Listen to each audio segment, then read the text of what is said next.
Presentamos A Fondo con José Ignacio Beteta. Análisis económico, análisis político en A Fondo. Este programa llega gracias a Black Coffee, el sabor y aroma del mejor café gourmet del Perú.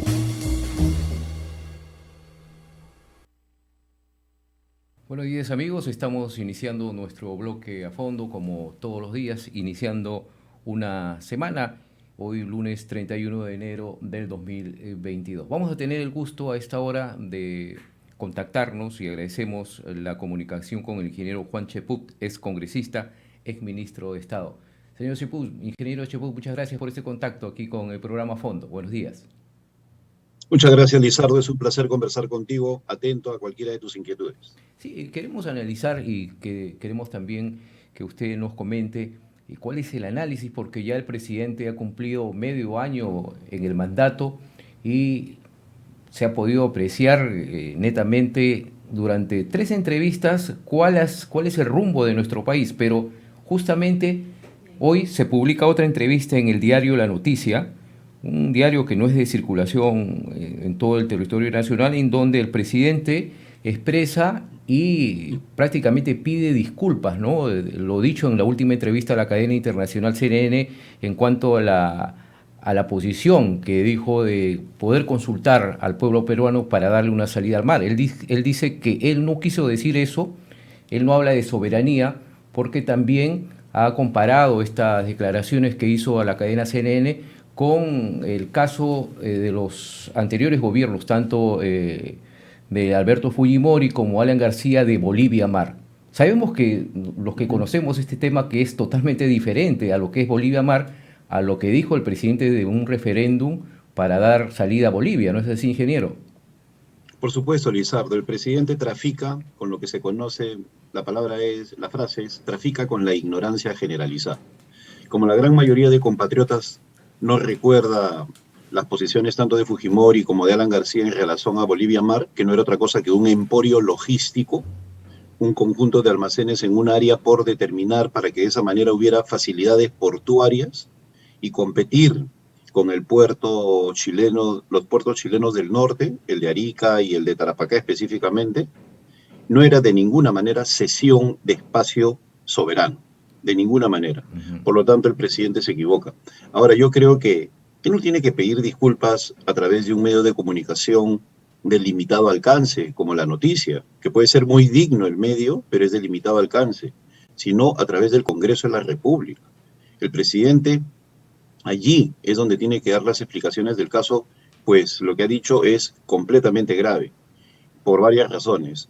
La primera, porque en las circunstancias que lo hace, es en un mitin político en Bolivia hace ya bastante tiempo, 2 o 3 años, y luego lo ratifica en otro mitin en Bolivia con Evo Morales y con otros dirigentes, y luego en una cadena internacional.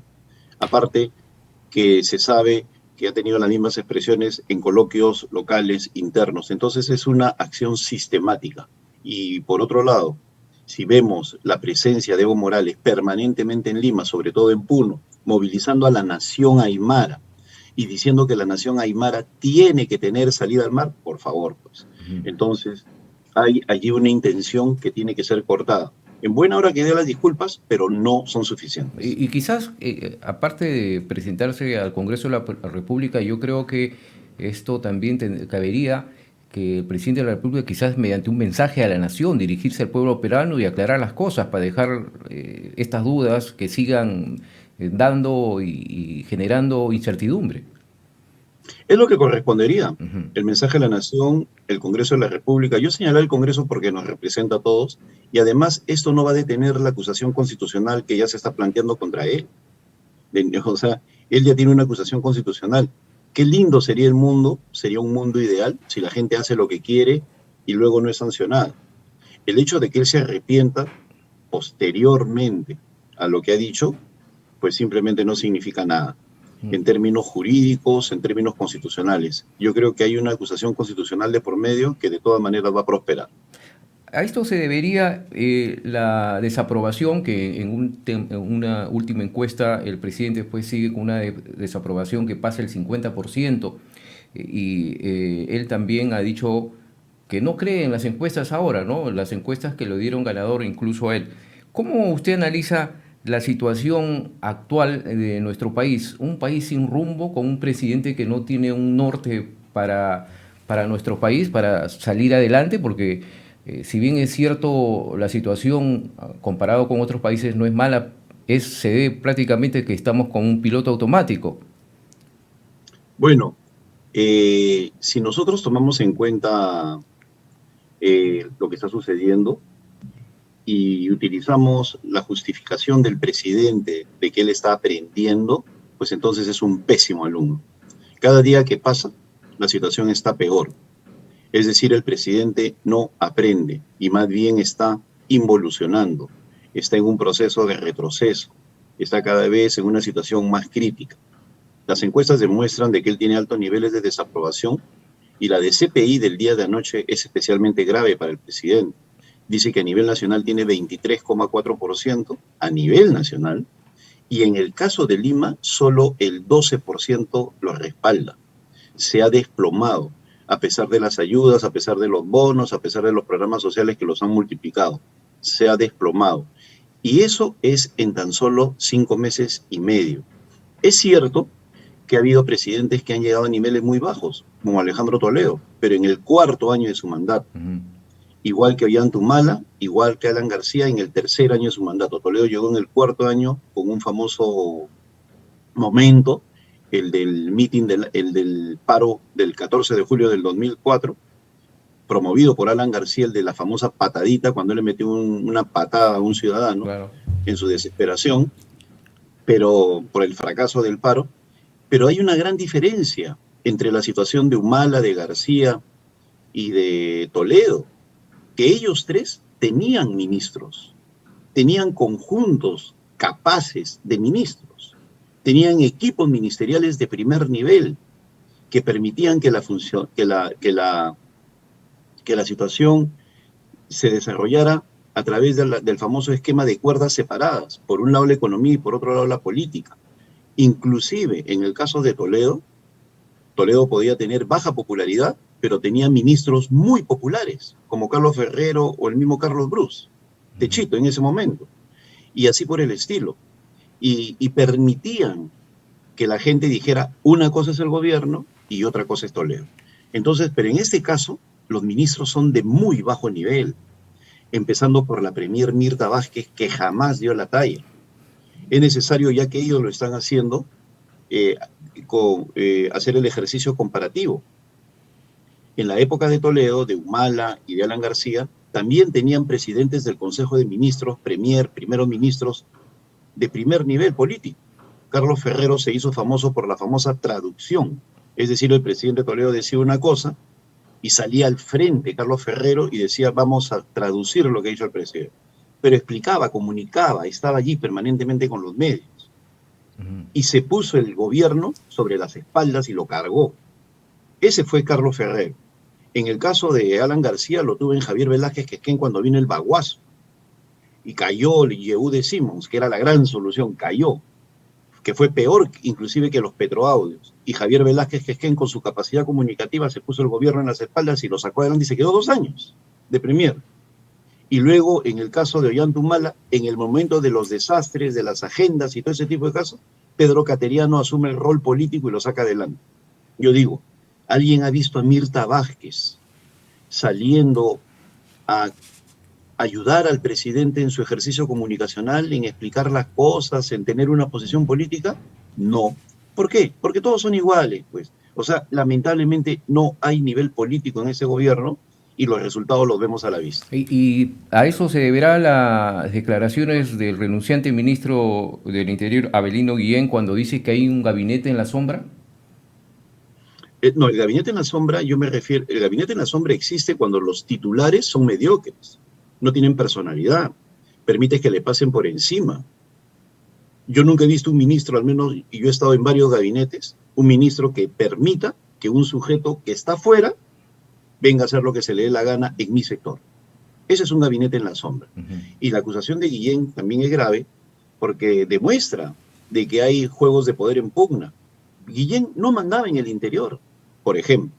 Mandaba a Vladimir Cerrón, como está demostrando el día de hoy el diario Expreso, que quería ponerlo allí para colocar a Miguel Hidalgo, y dicho sea de paso, Miguel Hidalgo es un general de la Policía Nacional que fue ministro de Alan García, muy vinculado al APRA. Entonces, qué extraño juego hay ahí, qué extraño juego de esos vínculos, porque también está Miguel del Castillo, hijo de Jorge del Castillo, en ese sentido, ¿no? Qué extraño juego hay. El APRA tiene que hacer un deadline sobre la presencia de Miguel Hidalgo en este entramado.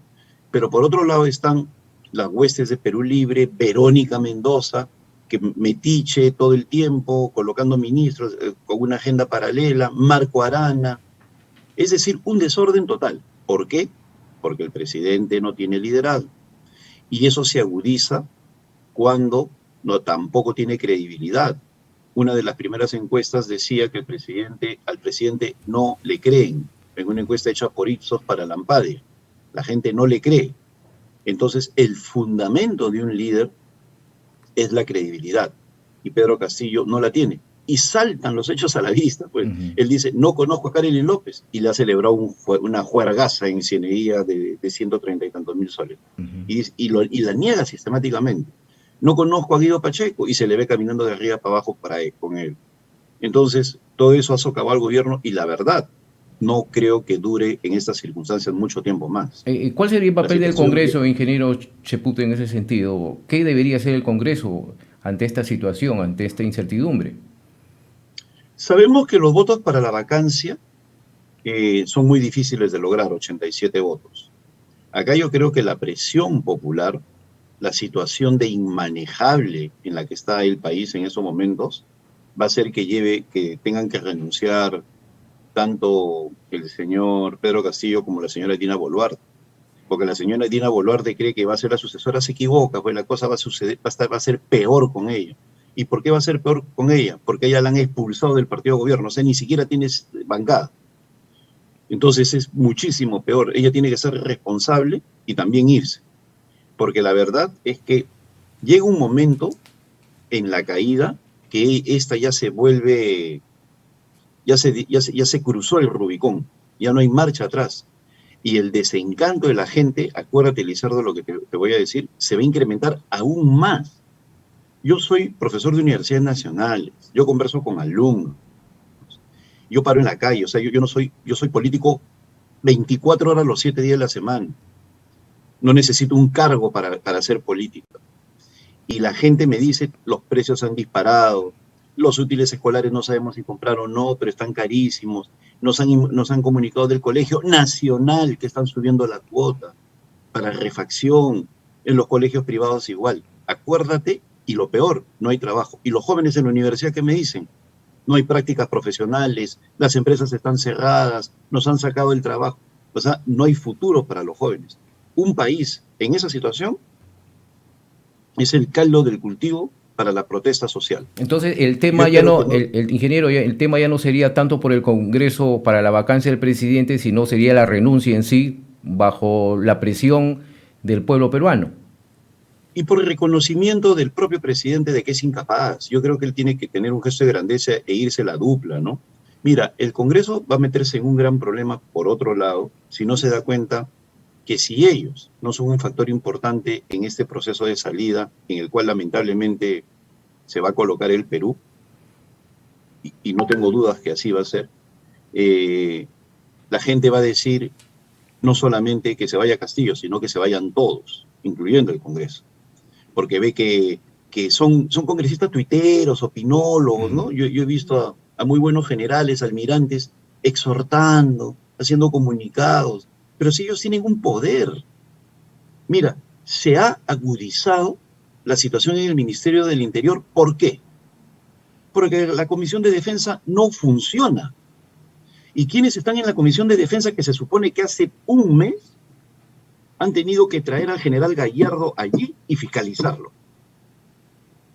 ¿Quiénes están? El general Williams, el general Quiabra, el almirante Cueto, el almirante Montoya, ¿no? Están lo graneadito. ¿Y qué han hecho? Gente con experiencia y con conocimiento del tema, ¿no? Pero que no son políticos. De allí la importancia de la política. la importancia de los políticos con experiencia. Como decía un colega periodista, y disculpa que me mencione, pero pido las disculpas del caso. Hace unos días decía un colega tuyo periodista, ¿no? ¿Ustedes creen que Zoraida Ábalos o estos ministros iban a hacer lo que hacen en un congreso donde esté Vitocho, Mauricio Müller, Juan Ceput? Hace rato hubieran ido al Congreso a dar explicaciones. Pero lamentablemente estamos viviendo lo que significa pues el daño que ha hecho el lagarto, ¿no? O sea, al impedir la reelección de algunos parlamentarios que tienen cualidades fiscalizadoras, y mira lo que está pasando. Y vuelvo a repetir para que quede claro, si las cosas se han deteriorado en el Ministerio del Interior es porque la Comisión de Defensa no funciona, no ha hecho su papel, porque hace tiempo que le dieron facultades de comisión investigadora a la Comisión de Defensa para ver el tema de los ascensos, que es el tema que está sacando a Guillén. Una comisión de investigación puede levantar el secreto bancario. Una comisión de investigación puede citar de grado fuerza. Una comisión de investigación puede levantar el secreto de las comunicaciones. ¿Con quién hablaste? ¿Qué hiciste? ¿Qué chateaste? ¿Y por qué no se hace eso, ingeniero? ¿Hay muchos intereses dentro del Congreso de la República? No, Lizardo, lamentablemente es la falta de experiencia. No es otra cosa. No saben qué hacer con el poder, porque no son políticos, como te digo, son personas muy respetables. Son personas con altas cualidades castrenses, pero los políticos con experiencia son necesarios. Igual, la señora Roselia Muruz presenta una moción para que el presidente renuncie. ¿Ella cree que la renuncia se hace por moción? O sea, ¿cree que el presidente va a decir, ya presentó una moción, renuncio? No, porque me lo pide una congresista, Roselia Muruz, que ni siquiera tiene el respaldo de su bancada. Y aún más, ella piensa en la consecuencia de sus actos, lo que significaría que renuncie el presidente y que pase el poder a Dina Boluarte, que es peor todavía que Pedro Castillo. Ese es el afán de figurar. O sea, ni siquiera tejen alianzas. Hablando de propuestas, ingeniero, escuché una propuesta de la congresista Susel Paredes para que se modifique un artículo de la Constitución para que el presidente pueda ser juzgado por delitos de corrupción y organización criminal, que también puede ser una salida para que pueda dejar el cargo durante su mandato. No, yo creo que ese es un pésimo proyecto, porque eso va a depender mucho del Congreso que tengamos, y a cualquier presidente, por quítame esta paja, lo van a sacar en 2 patadas por acusación, por ese tipo de cosas. Para eso está el juicio político. El juicio político permite que la indignidad del cargo sea el factor que te saque del poder, la indignidad en el cargo, y no las pruebas. ¿Por qué? Eso demuestra la falta de experiencia de Susel Paredes. Ella dice que lo saquen por pertenecer a una organización criminal. Dime tú, ¿hay alguna prueba en estos momentos admitida por la Fiscalía en el caso de Pedro Castillo? Ninguna. Ninguna. Entonces, si el proyecto de Susel Paredes fuera ley, nadie lo saca a Castillo, porque nunca va a haber pruebas. Estamos viendo cómo desaparecen las pruebas de Petroperú, desaparecen las pruebas de Palacio de Gobierno, ¿no? Nunca va a haber pruebas, entonces el fiscal nunca va a acusar porque no hay pruebas. ¿Qué hacer entonces, ingeniero? Mientras tanto no se dé la renuncia, no haya estas marchas que podrían haber en el futuro, no hay un pedido de vacancia, mientras tanto, ¿qué podemos hacer? Porque el país, bueno, vemos que no tiene rumbo y como usted dice... Mira, la única solución política que yo veo, poniéndome en el lado positivo, es que el presidente ponga un gabinete de primer nivel. Un gabinete con un primer ministro de primer nivel reconocido por todos con cualidades políticas, ¿no? Acá a los mejores, mira lo que suceda. Surgen nombres de buenas personas, de buenos políticos, de ministros con capacidad, con temperamento, y de inmediato sale la jauría tuitera, trolera, a insultarlos, a descalificarlos, ¿no? Cuando son la solución, los trolean. ¿Qué tenemos? Este tipo de gente que no sabe hacer nada, pero que sin embargo sería la solución en esos momentos. Los políticos con experiencia, alguien reconocido, pero ahí viene otro problema. Va a haber algún político con experiencia que quiera estar con un presidente que no tiene credibilidad, que gobierna con los sobrinos y con los hermanos, que es dependiente de Sendero Luminoso, que viene nombrando a nivel nacional prefectos vinculados al Movadef. que tiene una secuela de mentiras en su haber, que no tiene experiencia política y no le va a entender? Entonces, ese es el problema, que ya el presidente se desgastó. Y si se demora en escoger a alguien es porque la gente le dice no, no, no. Así es, y ahora con esta renuncia, que es el tercer ministro en este gobierno, apenas 6 meses de ministro del Interior, y escuchábamos antes de esta renuncia a la premier Mirta Vázquez dando su respaldo al propio Guillén. ¿Qué debería hacer en las próximas horas? ¿También presentar su renuncia a la premier Mirta Vázquez? Mejor, claro, si el presidente, si uno le da el respaldo a Guillén y el presidente lo saca, ¿qué me está diciendo a mí como premier? Que no me hace caso. Ella está pintada en la pared hace... A mí me da pena, ¿no? O sea, ella no se da cuenta que está pintada en la pared hace tiempo. Ella dijo, presentamos en 24 horas la lista de los asistentes a Breña. Hasta ahora la está presentando, ¿no? Y lo peor es que después que ella habla, sale un abogado de 5º nivel y dice, no vamos a presentar nada.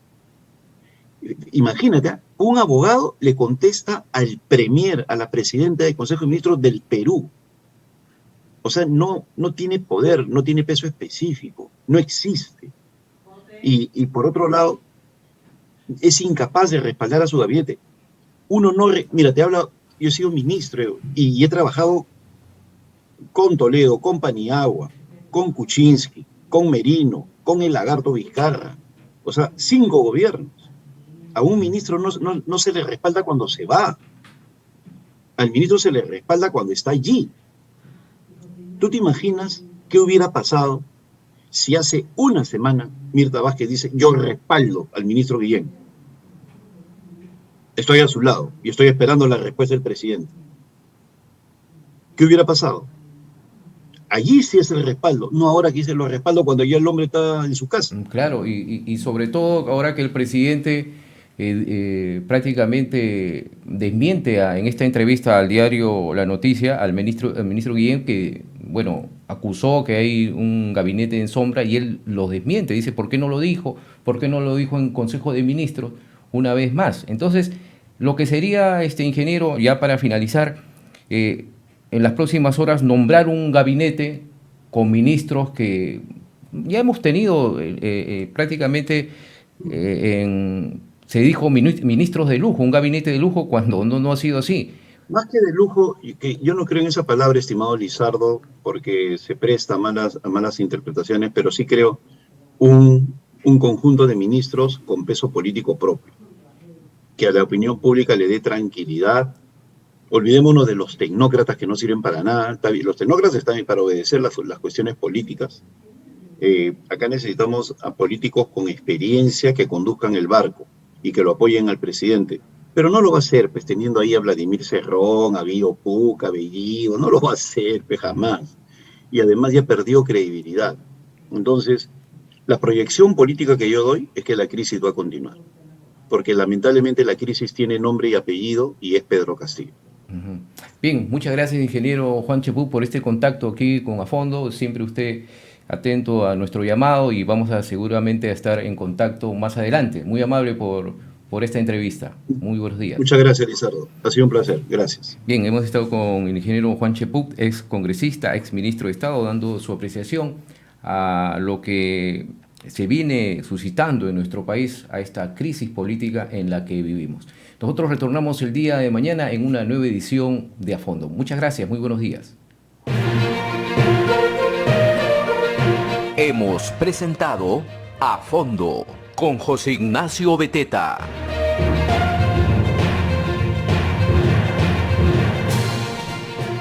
Este programa llega gracias a Black Coffee, el sabor y aroma del mejor café gourmet del Perú.